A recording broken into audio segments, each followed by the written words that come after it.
Welcome, everyone, to the Outer Circle Inner Stillness, the way of the sober and the sober life, and the intersection of the sober life and the spiritual life, and what growth, what healing looks like in that arena for all sorts of people. So I am here. The day we're recording this is Orthodox Holy Thursday. That means something to some people. And I'm here with good friend and colleague Matt Rensi, hailing from the Bay Area, the San Francisco Bay Area. Hello, Matt. How are you? Good. Good afternoon. Good to be with you. It's good to be with you too. So we've done some work. I think this is your first time on this particular show. I think so. In our other life, we talk about high fantasy literature, and it's great. So we're well-rounded people. What can I say? But for the listener who does not yet know you, who are you, and what's your corner of the counseling world, the mental health world, the recovery world, etc.? Yeah. So Matt, I'm in the Bay Area, really South Bay. I'm a licensed professional clinical counselor in California and then also in Oregon. Do a lot of telehealth counseling and then work kind of in a non-profit overseeing their training and internship program. My connection to the topic we're talking about today is I was in the Marine Corps for 4 years and then did 3 combat tours in those 4 years, got out of the Marine Corps, had some significant mental health challenges myself, and then worked through those, did a bunch of therapy, and that's what got me into the field. So there's the intersection there. That's the intersection. Your own process of being wounded and healed has now landed you in the role of the healer. Yeah. As happens for folks, and that can be a really wonderful thing when it does. Although probably a sort of harrowing way as well. Yeah, it wasn't the greatest journey like where I landed. Yeah. Very, very cool. So jumping into this, so this is originally this is going to be a panel discussion around, hey, how can we help armed forces? And I was hoping to get a couple of veterans together, and then we were defeated by the scheduling gods for that one.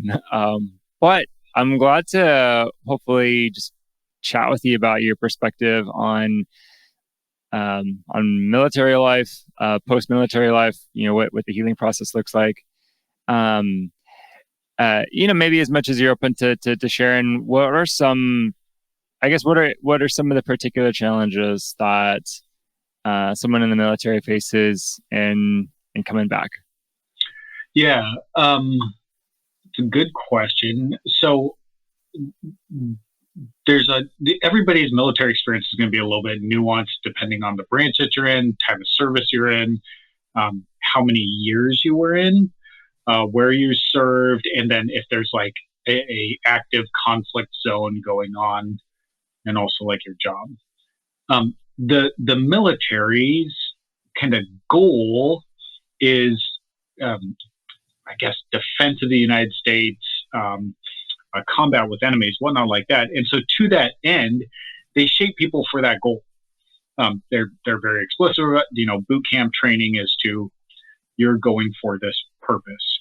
Now, depending on how specific your purpose gets, if you're doing something like infantry or some of the special forces operators, if you're drone combat, flying a plane, something like that, you are very directly, your job is to be efficient at killing other people.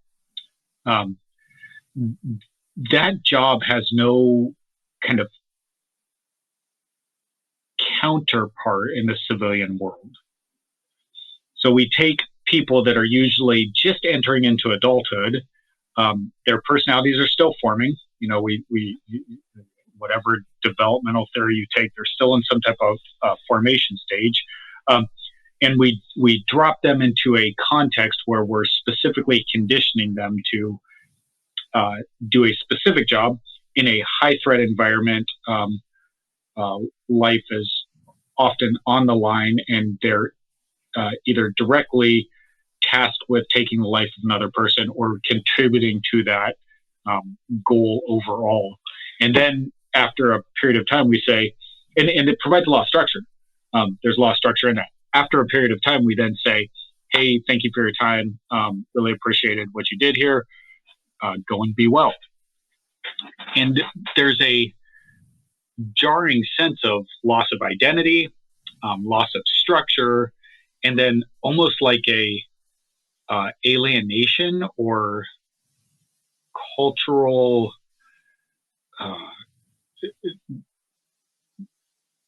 culture shock, where someone comes back into civilian life and they say, I don't know what I'm supposed to do with myself. I don't even know who I am. And how do I build a structure out of this life, especially if they just did a short stint in the military, 2, 3, 4, 5, 6 years, relatively short. It's still years, but so those are some of the challenges that really stand out to me for people both in the military and then transitioning into the veteran status. Yeah. I was thinking about this thing you had said about how the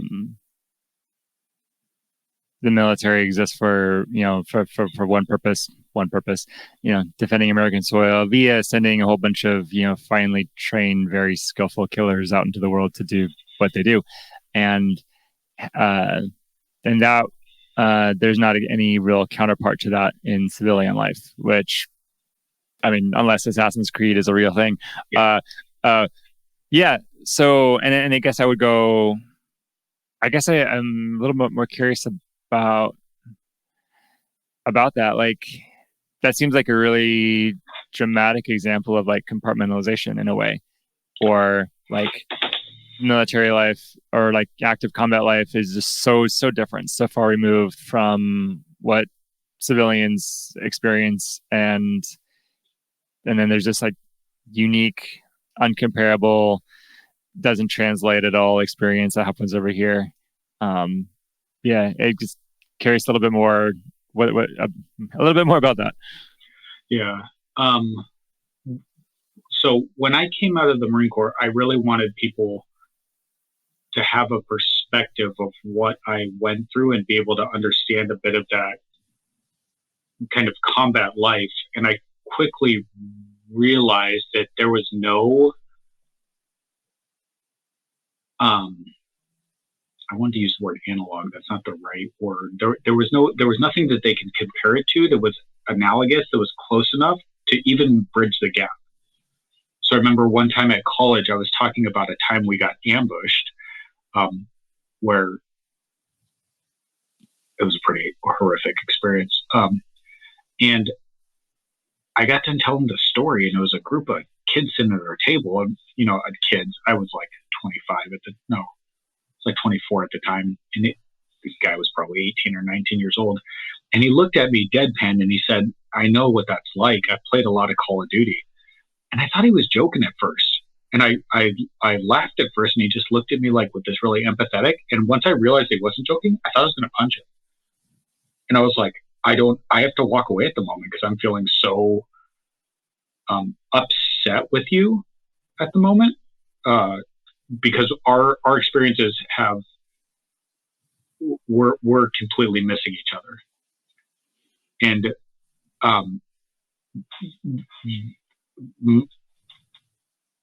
you start to realize that the things that were normal for you in everyday life are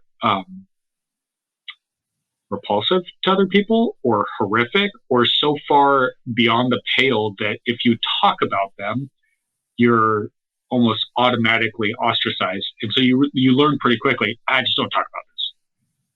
And that becomes increasingly isolating. And you also then feel like you just can't relate to anybody else. You tell off-color jokes. You talk about solving problems with violence, and I remember. So I was in.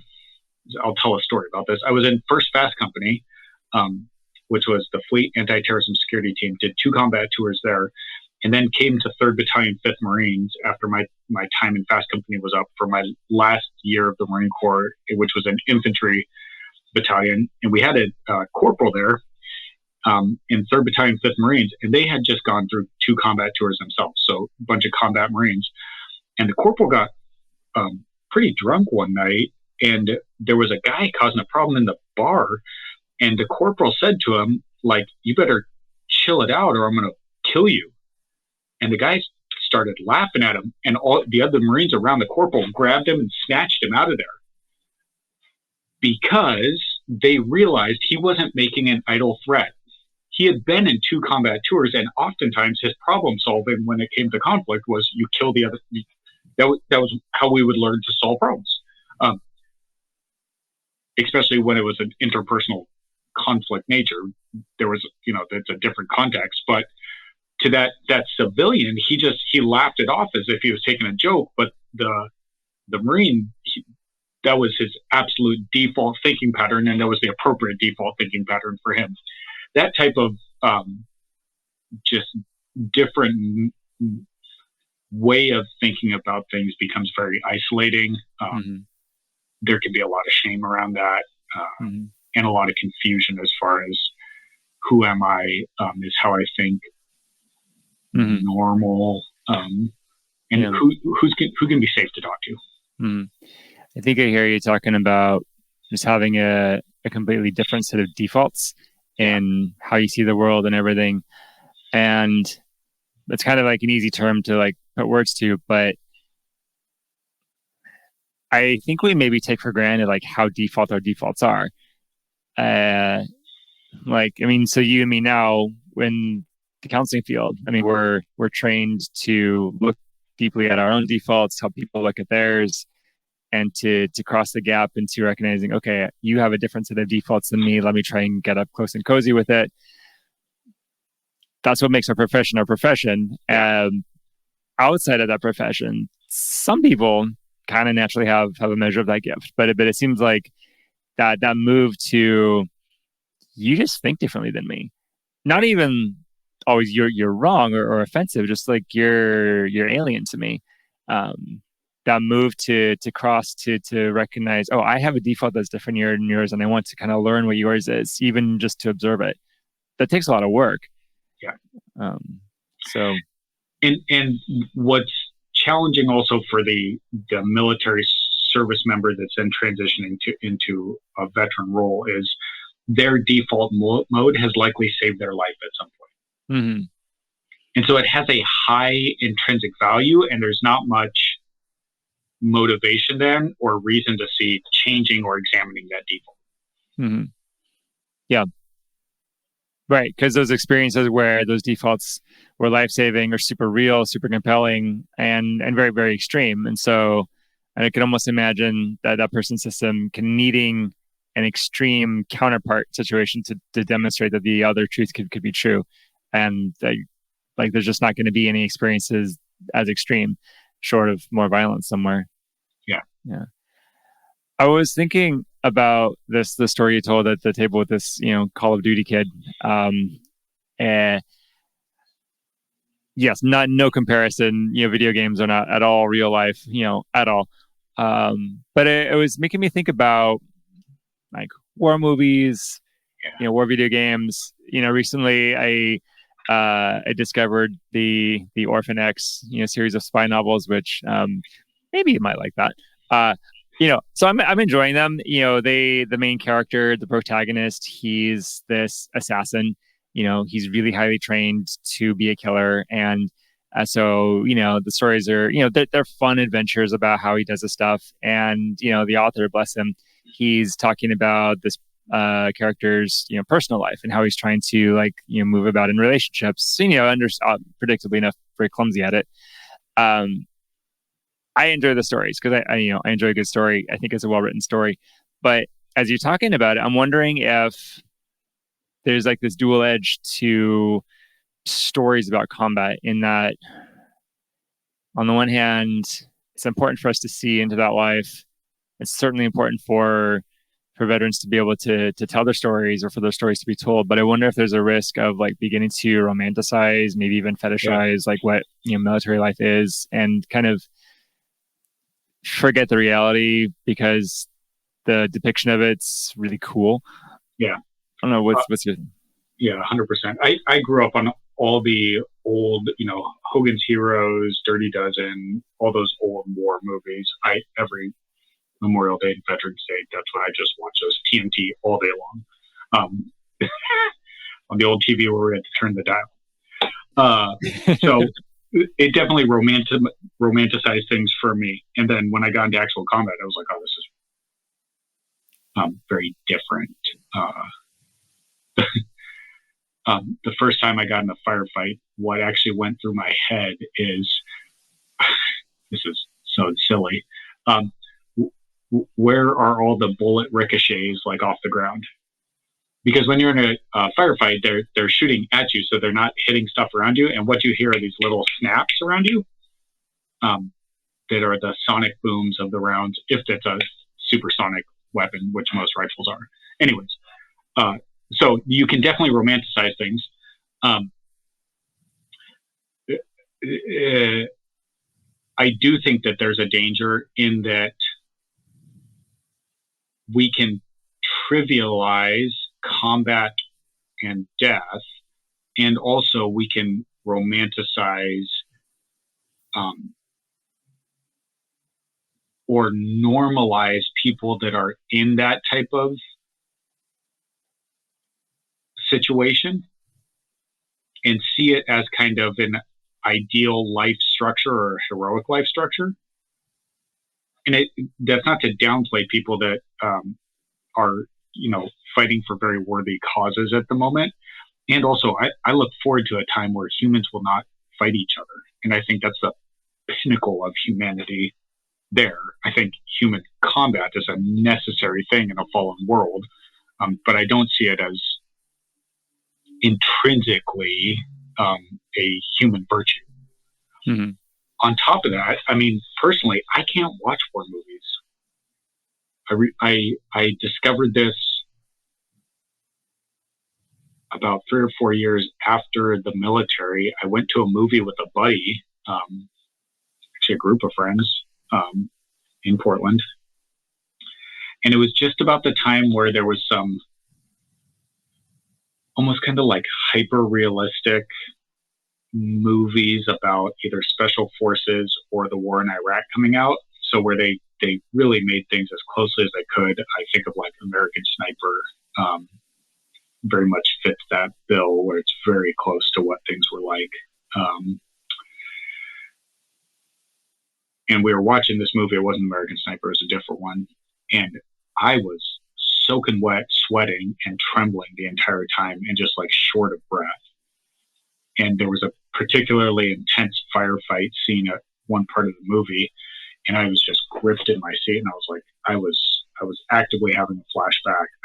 I felt very distressed for the people on screen because I'd been in those combat situations, and the combat situation resolved. And my buddy turned to me, he was sitting next to me, and he was like, that was so freaking cool. And I was just like, I couldn't even breathe. I was like,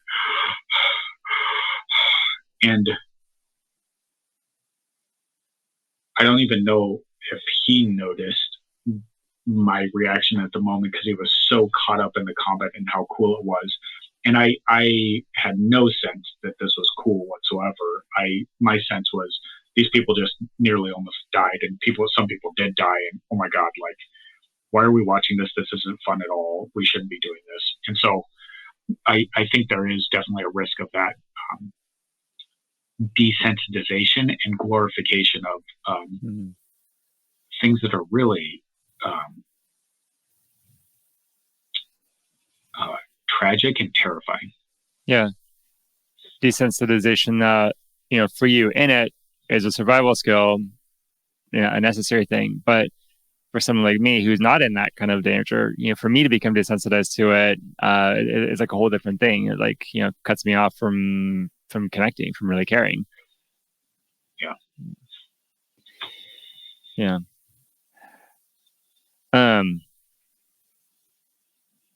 So I know. So in some of the other conversations I've had around the military experience, the other speaker, he was expounding a lot on like, here's a lot of statistics and risk factors and kind of why armed forces are at higher risk for PTSD, for addiction, for compulsive behaviors, for dissociation, a lot of things. There's a lot of things that happen in the body and in the brain, and those are those things are kind of known. I'd be curious to explore with you a little bit more about the coming home process, like what helps. What is the road to healing? What is the road to, you talked about, here's this uncomparable, grotesque, repulsive experience. How does one step from that back into communion with the human race? Yeah.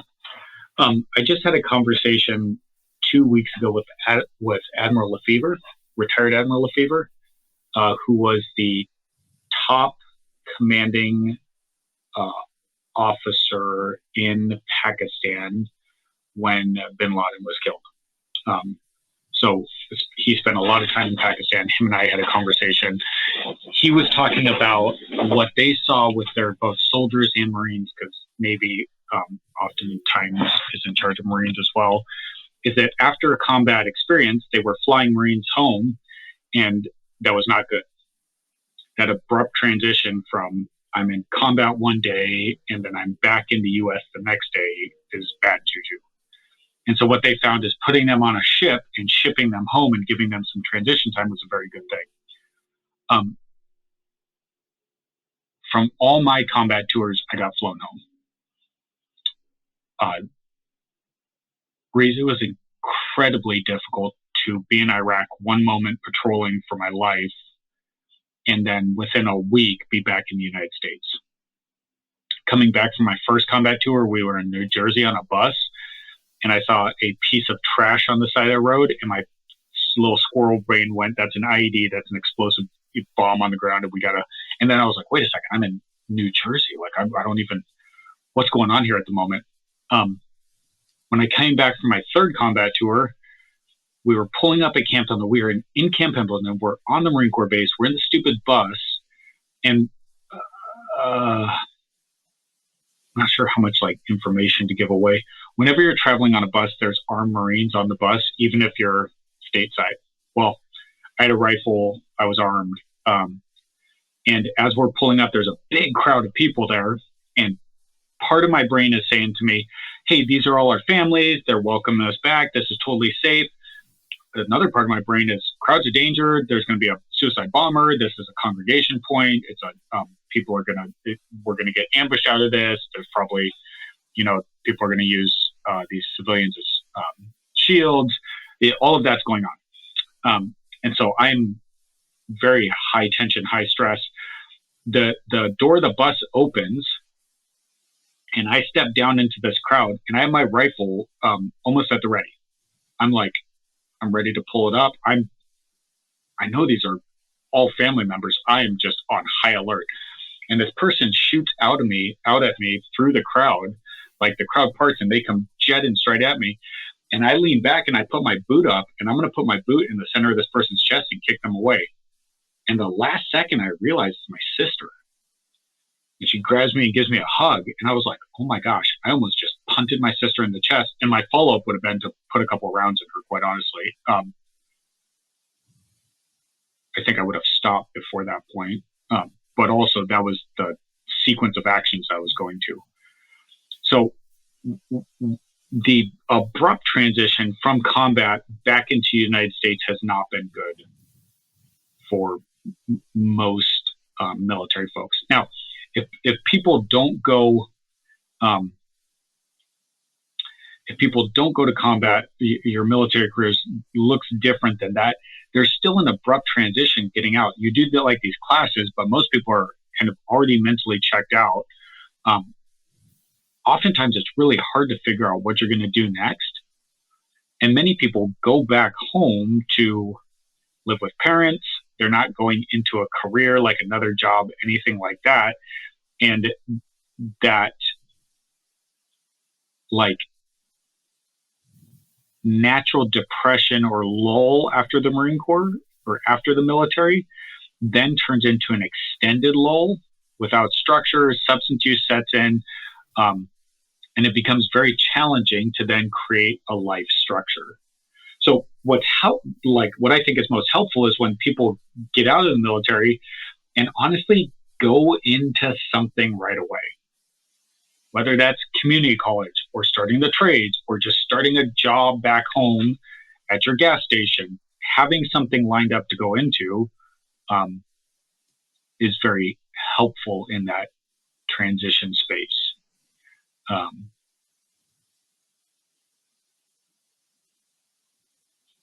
But it's still incredibly difficult, especially if someone gets like an injury as soon as they get out or something like that. And you just think you up. Yeah. Yeah, there's a transition, and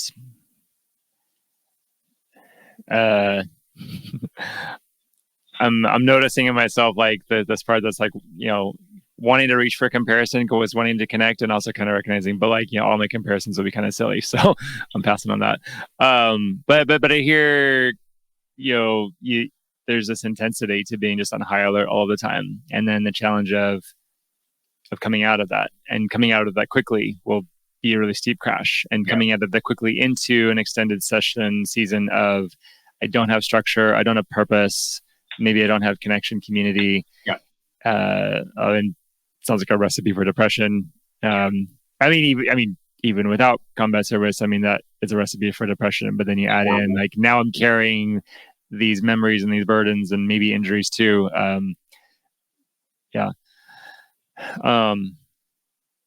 Thanks for sharing that. So it sounds like part of what helps in the healing process is allowing more time for it, and staying connected, staying engaged, not stopping, not slowing down all of the way. What are some other things to do, like in the body, or to do in the mind, or to do in relationships that help a person kind of settle back into the new life? 100%. Military is really big on physical fitness. Not everybody in the military engages in that for their own right. However, I think some type of physical fitness regimen, plan, something like that, getting out of the military is extremely helpful, because you start to set into that depression. You're not forced to work out or run or swim or whatever you were forced to before. And you just kind of turn into a potato. And when humans turn into potatoes, we don't grow eyes, we grow suicidal ideation. So physical fitness, absolutely critical. I think some type of structure. I used to think that it was really great to have totally unstructured downtime where people could rest, whatnot like that. Man, more than 2 weeks and I get nervous. Like, what's the next thing that you're going into is really helpful. I think also identifying what community am I going to connect into. Substance use is a tricky one. I'm a pretty harm reduction kind of guy, so I say as long as it's working for your lifestyle, okay. And also during that transition phase, I think there's a danger of just kind of numbing everything out through substance use and having that become the developmental pattern for dealing with things. As far as getting out of the military right away and engaging in therapy, I think when someone should engage in therapy is a very kind of individualistic choice. Many people do therapy while in the military before getting out, which is phenomenal. I think for other people, getting out of and doing therapy sometimes becomes challenging because of just the cost of therapy. Like, if I got out of the military, am I losing my insurance? I don't have another job lined up. How am I going to do therapy? Things like that. And there's great organizations that can help, but you just don't know that they're there. The last thing that I would say that's helpful is some type of structured hobby, especially if it can be done in community. Joining a soccer team, hiking crew, getting part of a mushroom foraging group, something that's interesting to you that you can do with other people that has some type of, I like doing this together with people, can be a really good thing. Yeah. I mean, community, I mean, we understand it in a lot of ways, being in a relationship. I mean, it's our fundamental need as humans, and so being in a relationship that's not just theoretical or intellectual, but, we're practicing something together. We have this, shared point of focus. We're moving together. Those are part of the thing. Those are some of the things that make a relationship really embodied and really real, like more than just in word and in name. So yeah, I mean, that sounds really great.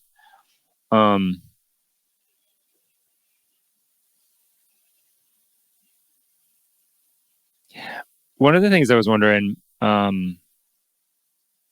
so in this journey, in this journey home, hopefully having some time, hopefully having some structure, and it kind of sounds like some things that can be done would be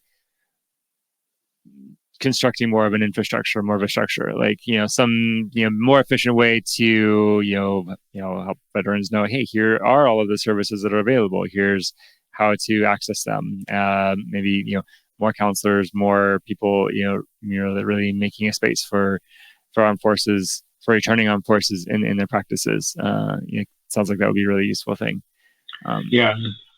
The military does, at least they did when I was getting out in 2006. They did kind of like EAS classes, end of active service classes, where they talk you through a bunch of different things, and they were helpful. I think at that time for me, I wasn't personally in a place to hear any of the things they were sharing. I was so done with the military and just wanted to get the hell out of it. So I think the intent's really good there, and maybe many people take advantage of it, but it feels like that circle back around needs to happen maybe 6 months or a year after somebody gets out. But you can't then mandate anything for anybody. There's also a bunch of really good orgs out there that do great work with veterans, whether it's some of them have had controversies. Wounded Warrior Project, controversial. Headstrong's been a real good organization. Things like that. And the VA really does do a effort to engage vets, get them connected with their local VA, do a medical examination, things like that. I think, personally speaking, the VA does a lot of communication on resources and things like that. My personal experience of the VA from mental health care has been it's an absolute dumpster fire. And so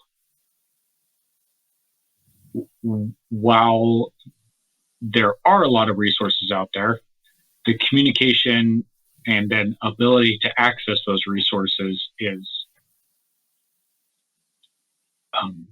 just a hot mess, man. Yeah. Maybe these people and organizations with, the best of intentions, but like not being good at conveying it, or not being organized enough to make it accessible, or like the onboarding process is too complicated, too much paperwork, something. Yeah. Well, I've tried to do therapy at the VA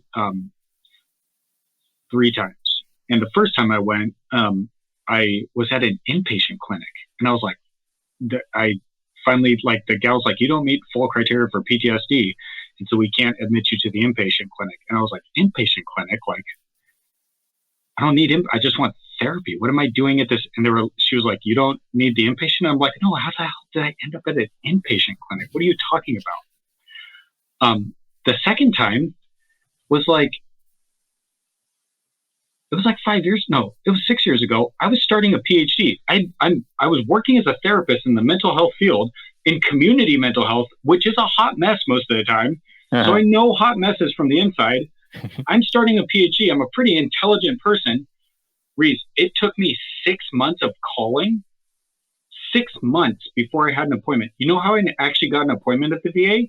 Somehow I got connected to an extension where a medical doctor picked up, and I said, "Oh my God, please don't hang up on me. I'm gonna like I might kill myself." And she was like, like, what do you need? And I was like, I just need therapy. Like, I just need to talk with a therapist. And she's like, okay, we'll get you set up. So, well, then I talk with someone and they say, well, you got to see a medical doctor first before you can see a therapist. And I said, I have a private medical doctor. I see them regularly. I need to speak with a therapist. And they said,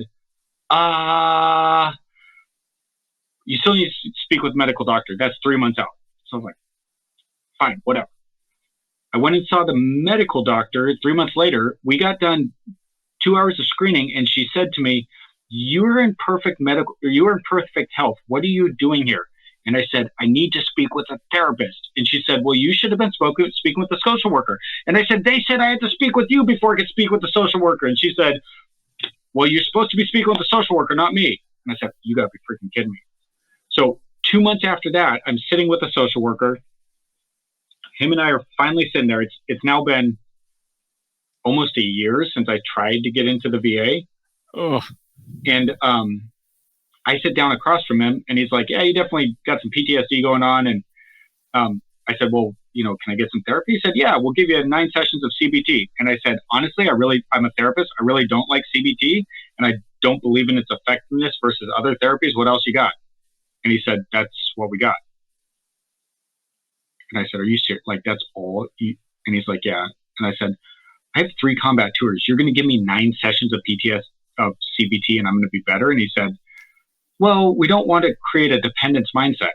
I said, I don't think I'm in danger of creating a dependence mindset, bro. Like, And then he said to me, well, do you have like a church or like a religious establishment where you can go seek help?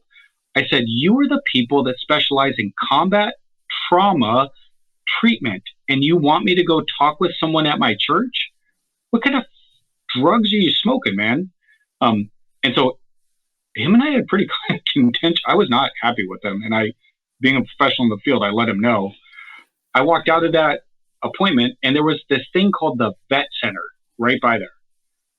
And so I walked over there, and he said, well, you could try the vet center, but we don't really believe in what they do over there. And I was like, well, anything you don't like, I bet I'm going to like, because I don't like you. And if you don't like it.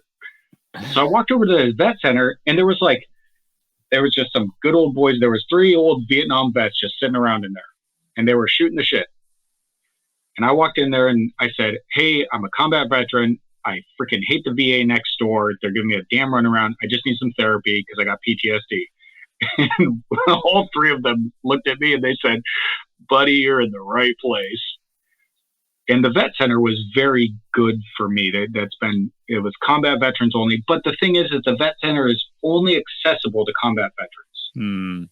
So any other veteran that's gone through an experience that's not combat related can't access that resource. So if you've gone through like medical sexual trauma or military sexual trauma, or maybe you were in a horrific vehicle accident, things like that in the military, that doesn't count. You can't get vet center therapy. And I think a lot of my gripe is that I think there's a lot of resources out there.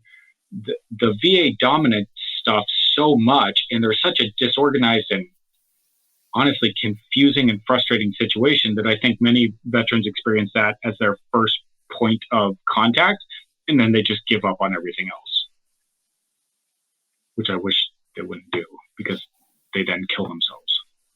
Yeah, that is really discouraging. That was a long story. I'm sorry. I had a lot of passion around that. That was apparent. No, I appreciate that. Humans are made of stories, and part of this is helping people see people, and a lot of it. I've heard of the VA forever. I've never really interacted with them directly. Haven't really needed to. So it's really good to know. Like, that's kind of the tone and the personality, and Yeah, I mean, you're mentioning, 9 hours of CBT to overcome like 3 combat tours. I'm just like, shudder, shudder, shudder. Yeah. You know, um, yeah. I know when we talk about like what is trauma informed care, I think there's a particular definition of that. That's being aware of how the system meant to heal itself, it is itself causing some trauma because of just like the way that it's complicated and cumbersome and everything. And so, you know, there's cause for a lot of organizations to really, look at themselves. And I mean, sure, everybody's plates are full, we know that, but still, if we're going to be offering services, and if that's going to be our offering and our specialty, I mean, we really need to like craft these things better and say, okay, I'm going to target this particular population. I need to become really accessible to this particular population, even if it is a very particular population. Like, at least be really, really good at it. Yeah. So, yeah, agreed. I guess one of the other things I was wondering about, thinking about this journey home. So we were talking earlier about how, you're a counselor now. Like you said, you're a PhD, a really intelligent guy. You got a family. You've ended up in, by all accounts, a pretty good spot, and on a pretty healthy, connective, purposeful trajectory. And that the journey here was really harrowing and sometimes really miserable and everything. I could look at you from the outset and say, hey, here's a guy who made meaning out of suffering, to kind of use a cliche to talk about it. Yeah. But I wonder if you might talk a little bit about that. Coming back, sure, exercise is great. I mean, community is necessary. Having structure is good. But I'm wondering if there's something a little deeper internal that goes on that translates. Here's this horrific thing I went through that a lot of people don't understand, but I'm able to somehow turn it into something good, or, out of death comes life. I mean, kind of the resurrection narrative. But what can you say to making meaning out of suffering? Yeah, I think that's a great point, Reese. Have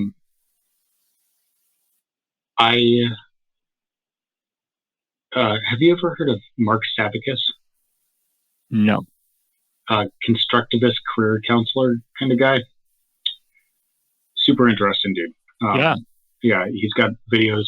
I think whoever's Yalam's son, that Psychotherapy Now or psychotherapy.net, they got videos of Mark Savickas doing stuff, and he's great. But he talks about usually our vocation, or we have to have a hobby that comes out of our deepest pain. And that's kind of his career constructivist counselor approach. And that's been pretty true for me.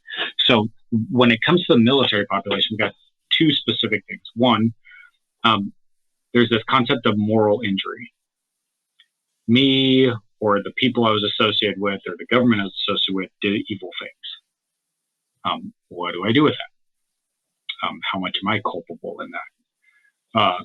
On the other end of the spectrum, I went through these, not on the other end.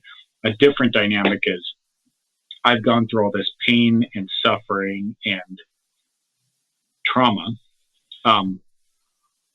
What was the point or purpose of that?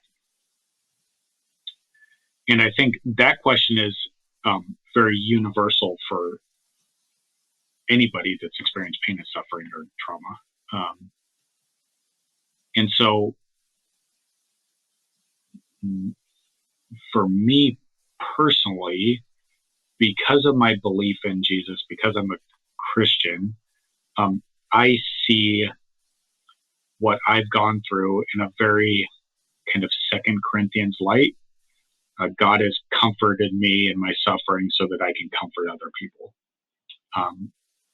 And that the most comforting thing for people, I think, is to have an authentic, real experience with the true God and receive healing through him. And I see myself as a mediator of that through what I've gone through. And that gives a lot of purpose to my life, because then all the crud that I suffered wasn't wasted, wasn't um, just random bad experiences. I'm able to leverage those now to enter into other people's pain and hopefully provide some healing there. I think with that said, though, and maybe this is just me, I've not escaped my wounds. I'm not unscathed. And so while I've done a lot of healing, the darkness it still creeps around, man. It's still there. It's still hard to deal with. I have to avoid certain things. Before we started recording, I talked about the timeline. This is a timeline I did in therapy that lists out like my 4 years of the Marine Corps. I showed it to my supervision group the other day, and I started to feel shaky and sweaty and just looking at those things. And it's all right there. And it's not uncontrollable, but I need to be wise with how I deal with those things. So Memorial Day and Veterans Day are very hard for me. I typically go hiking. It's the only thing that works for me. Parades and whatnot don't work. But when it comes to trauma, and the way that I work with people through trauma is what I tell them is, we need to figure out how you cope with the distress now. I think you need to enter back into the darkness and talk about it with a guide, with someone else. And then the eventual stage that I'd move people to, or if they're willing to go there, I'll say, I think you need to make meaning out of this. You need to tell a story that makes sense. And honestly, I'm not super interested in the validity of the story or the overarching narrative of the story, but what's the story they're telling about what they went through and where they landed up, that puts it all in perspective and gives meaning to it in their lives. And I think the best stories are stories where we say, here's what I went through, here's how it helps me help other people, or serve other people in some dynamic.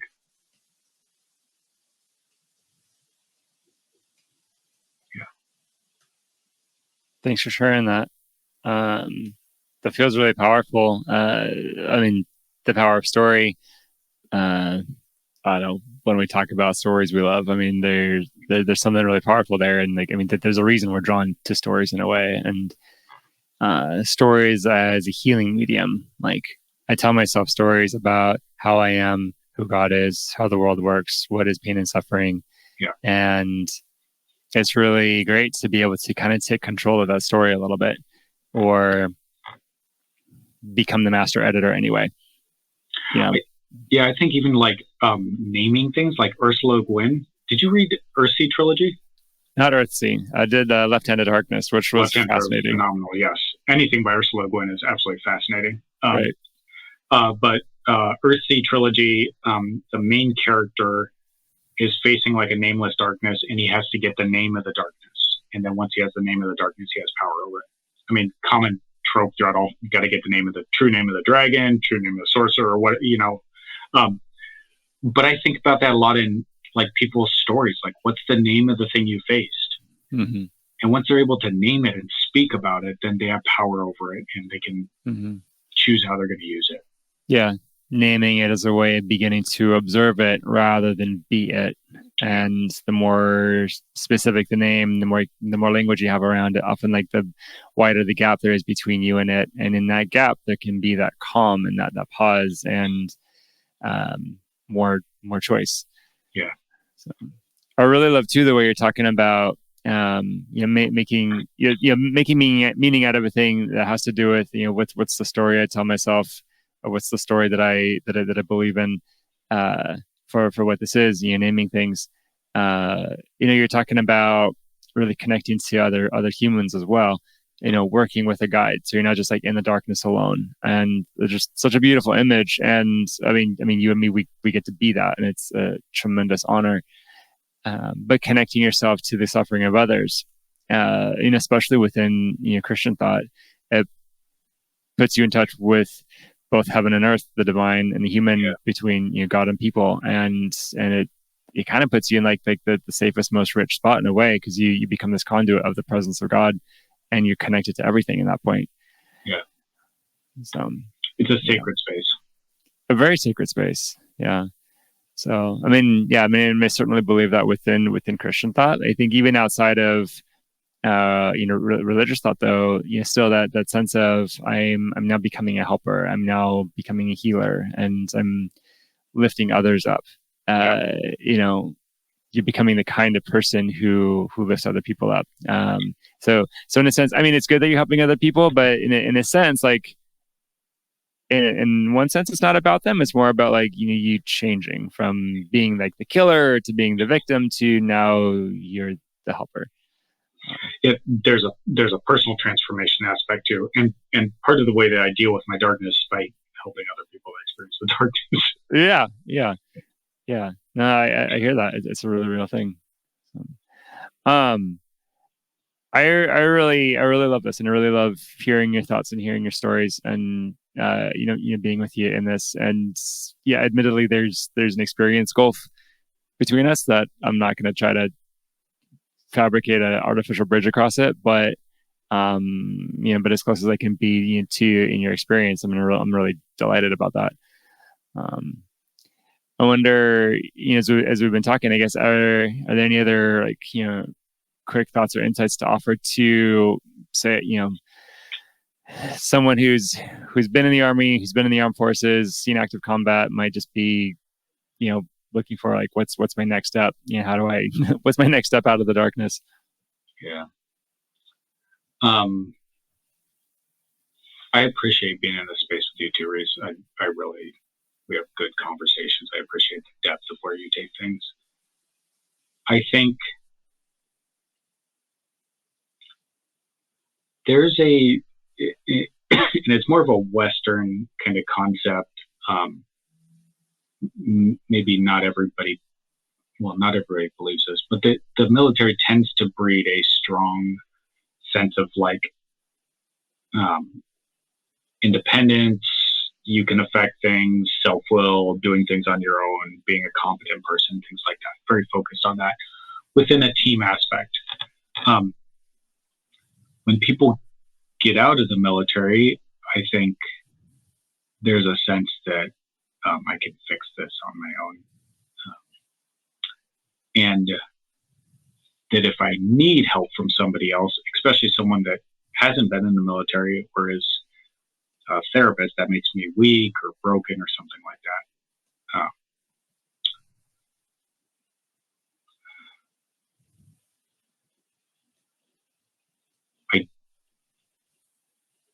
I fundamentally believe that humans are broken in relationship and are healed in relationship. And so that healing doesn't happen without interacting with another human being. And you don't have to like get in a group with other people and talk and cry about stuff, but you do have to interact with another human being around the pain, I think. The second thing is, for many veterans, they have this concept of therapy that is like a caricature. Like, what am I going to show up and we're going to do like Build-A-Bear, and then you're going to make me like squeeze the bear and talk about my emotions and cry? I don't want to do that shit. But that's like kind of what's going on in their mind, you know what I mean? Yeah.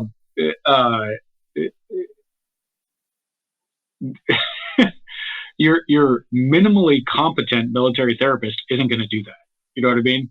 Yeah. On top of that, there's some like super rad stuff out there where they'll do like high ropes course with therapists where they'll like make you get in a stupid buddy system and then like do trust falls and crud like that, and just you'll be doing some pretty rad stuff while also working through all your trauma. And so there's something that's going to fit each personality.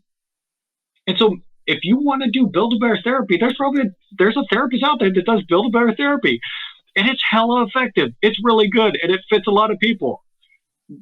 There's also therapists out there that don't do Build-A-Bear therapy, and they're a good fit for you. you might need to try a couple out to figure out what that good fit is, and don't feel afraid to fire your therapist if they suck or aren't a good fit for you. They likely know it, and you know it. Like, just get out there. You're in charge of this stuff. Um, Yeah. so I think it's worth giving therapy a try and trying to find that good fit for you, because someone's going to be able to answer your pain. The other thing is there is a kind of bias to people that are coming out of the military, which is fair or not. And their bias is, if you haven't been in the military or gone through what I've gone through, you can't understand what it's like. And you've talked here about kind of this bridge between us and trying to create a bridge to my experiences. And I appreciate you honoring that there's like a difference there. And also, Reese, you know what it's like to be afraid or to feel ashamed or to feel isolated or lonely.